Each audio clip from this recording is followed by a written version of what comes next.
ইয়া আইয়ুহাল ইনসান মা গাররাকা বিরব্বিকাল কারীম, হে মানবজাতি, কি তোমাদেরকে ভ্রষ্ট করেছে?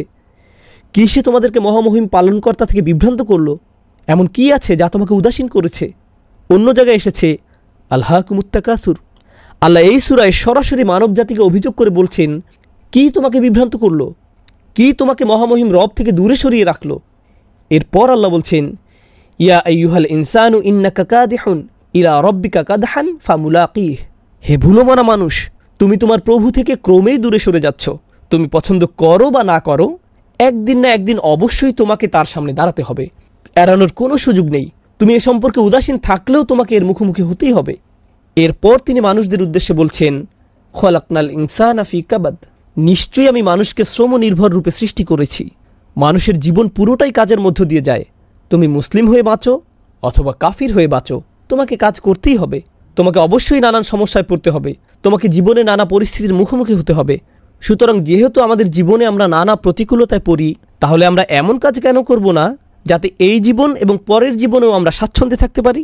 এখানে কষ্ট করে এখানে ভোগ করার চেয়ে উভয় জীবনেই যাতে আমরা ভালো থাকতে পারি।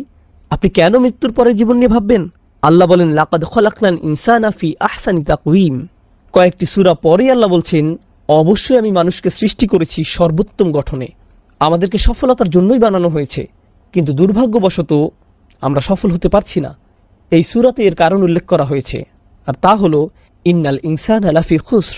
সকল জাতির শ্রেষ্ঠ হওয়া সত্ত্বেও বেশিরভাগ মানুষই তার শ্রেষ্ঠত্ব ধরে রাখতে পারে না।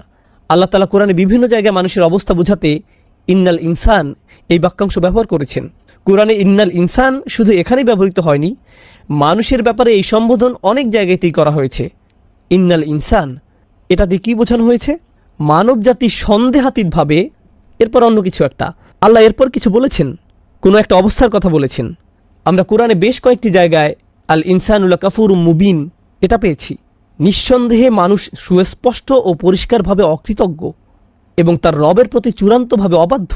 আমরা আরও পেয়েছি ইন্নাল ইনসানা খুলিকা হালুআ ইজা মাসসাহু শাররু জাজুআ ওয়া ইজা মাসসাহুল খায়রু মানুআ ইল্লাল মুসাল্লিন। মানবজাতিকে দুর্বল করে সৃষ্টি করা হয়েছে, খুবই ভগ্ন। সামান্য ভালো কিছু হলেই সে আনন্দে উচ্ছ্বাসিত হয়ে পড়ে, সামান্য খারাপ কিছু হলেই সে সব আশা হারিয়ে ফেলে। আল্লাহ বলেন, কাল্লা ইন্নাল ইনসানা লা ইয়াতগা। কোনো সন্দেহ নেই যে একমাত্র মানুষই সত্যিকারভাবে অবাধ্য হয়, মানুষই কেবল আল্লাহর বিরুদ্ধাচারণ করে। আর এখানে ভাষার অন্তর্নিহিত অর্থ হলো অন্য কেউ এর জন্য দায়ী নয়। বলবেন না যে সমাজ আমাকে অবাধ্য করেছে, শয়তান আমাকে অবাধ্য করেছে, কেউ না, মানুষ নিজেই অবাধ্য হয়েছে। তারপর তিনি বলছেন, ইন্নাল ইনসানা লিরব্বিহি লাকানুদ। মানুষ আর তার রবের মধ্যকার সম্পর্কে বলা হয়েছে সে খুবই অকৃতজ্ঞ, সে অবাধ্য হয়, সে অকৃতজ্ঞ, সে দুর্বল, সে তার রবের বিরুদ্ধাচারণ করে। মানুষ সম্পর্কে এই সকল বর্ণনা এসেছে, কিন্তু এর পরিণাম কি? পরিণাম এখানেই বলা হয়েছে, ইন্নাল ইনসানা লাফি খুসর। এটা মানুষ সম্পর্কে কোনো অবস্থা নয়, এটা তার আচরণের কোনো বর্ণনা নয়, বরং এখানে পরিণাম বলা হচ্ছে।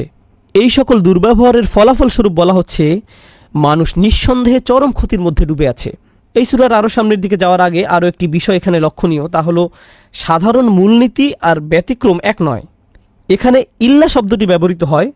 যখন ইল্লা শব্দটি ব্যবহৃত হয় এর অর্থ হলো ব্যতীত।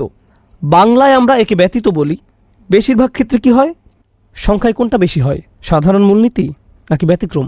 সাধারণ মূলনীতি বেশি হয় আর ব্যতিক্রম খুবই কম দেখা যায়। আমরা বলি সে ছাড়া বাকি সবাই এসেছে। যখন আপনি বলেন যে সে ছাড়া, তার মানে খুব কম একজন বা দুজন ছাড়া বাকি সবাই উপস্থিত।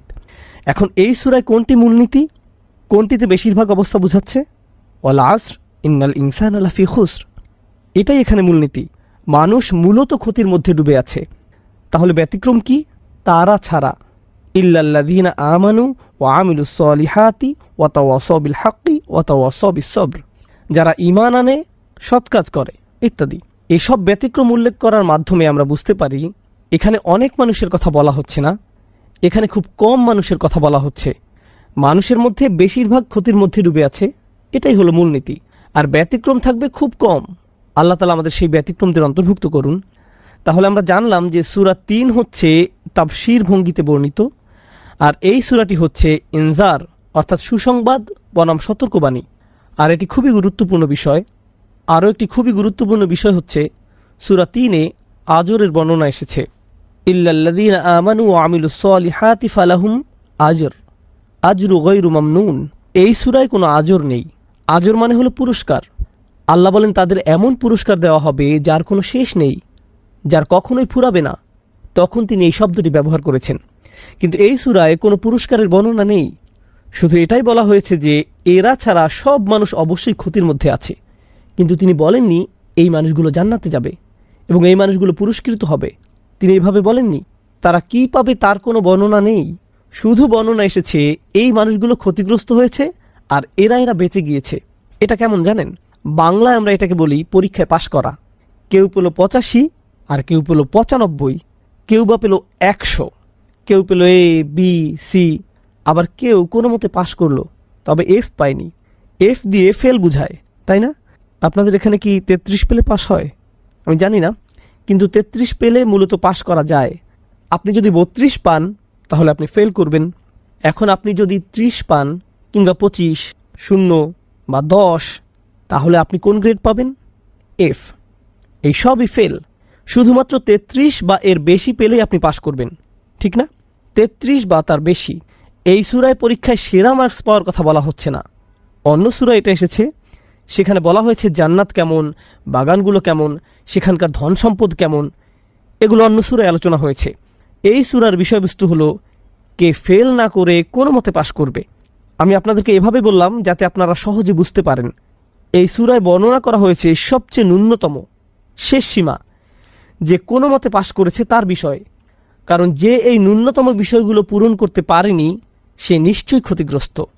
সুতরাং এই সূরাটি জান্নাতের শীর্ষে কিভাবে যাওয়া যায় তা নিয়ে নয়, বরং কিভাবে জাহান্নাম এড়ানো যায় তা নিয়ে। এই সূরাটি সাফল্যের শিখর নিয়ে নয়, বরং কিভাবে ব্যর্থতা এড়ানো যায় তা নিয়ে। আপনারা এটা বুঝতে পারলে একটা সূক্ষ্ম বিষয় নিয়ে আলোচনা করতে চাই। কোনো সফল হওয়া নিয়ে আলোচনা আর বেঁচে যাওয়া নিয়ে আলোচনার পার্থক্য কি? আমরা বুঝতে পারছি এই সূরাটি সাফল্য নিয়ে নয়, বরং বেঁচে যাওয়া নিয়ে বলা হচ্ছে।